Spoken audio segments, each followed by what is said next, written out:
പൊതുവേദികളിൽ ജനങ്ങളെ അഭിസംബോധന ചെയ്യുവാൻ നിങ്ങൾക്ക് ഭയമുണ്ടോ?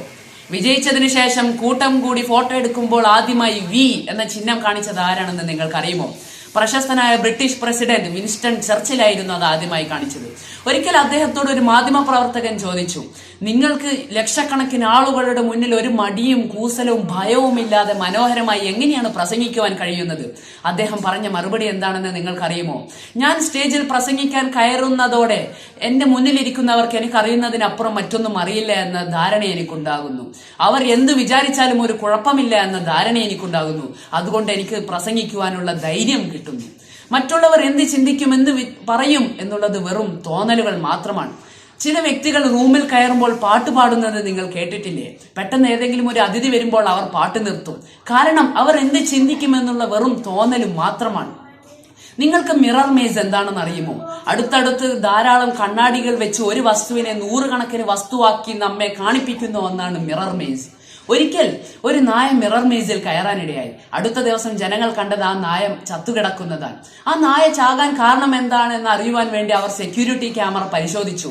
അവർ കണ്ടത് എന്താണെന്ന് അറിയുമോ? ആ നായ തന്റെ 100 കണക്കിന് പ്രതിബിംബങ്ങളോട് മല്ലിട്ടു. അങ്ങനെ അവർ തന്നെ ആക്രമിക്കാൻ വരുന്നതാണ് എന്ന് വിചാരിച്ച് അങ്ങോട്ടും ഇങ്ങോട്ടും കുരച്ച് തലയിടിച്ച് ചത്തു എന്നാണ് അവർ മനസ്സിലാക്കിയത്. ഇതിൽ നിന്ന് നമുക്കെന്ത് മനസ്സിലാക്കാം? വാസ്തവത്തിൽ അവിടെ ആ നായ തനിച്ചായിരുന്നു. മറ്റൊരു നായകളും ഉണ്ടായിരുന്നില്ല. അതെല്ലാം തന്റെ പ്രതിബിംബങ്ങൾ മാത്രമായിരുന്നു.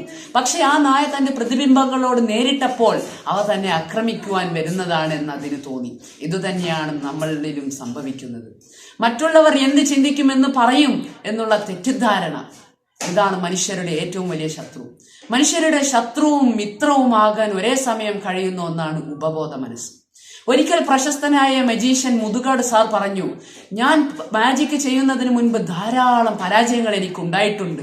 ഒരിക്കൽ ബഹ്റൈനിൽ ഫയർ എസ്കേപ്പ് ചെയ്യുന്നതിനിടയിൽ മാജിക് പരാജയപ്പെടുകയും ദേഹത്താസകലം പൊള്ളലുകൾ ഏൽക്കുകയും ചെയ്തു.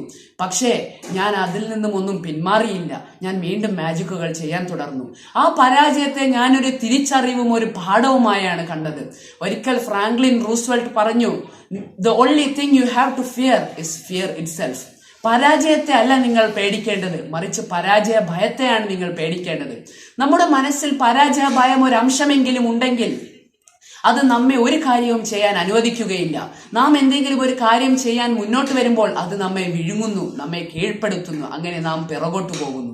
ഒരിക്കൽ തോമസ് ജെ വാട്സനോട് ഒരു വ്യക്തി ചോദിച്ചു, നമുക്ക് വിജയിക്കണമെങ്കിൽ എന്തു ചെയ്യണം? അദ്ദേഹം പറഞ്ഞ മറുപടി എന്താണെന്ന് നിങ്ങൾക്കറിയുമോ? നിങ്ങൾക്ക് വിജയിക്കണമെങ്കിൽ തോൽവിയുടെ എണ്ണം കൂട്ടിയാൽ മാത്രം മതി. അപ്പോൾ നിങ്ങൾക്ക് വിജയിക്കുവാൻ കഴിയും.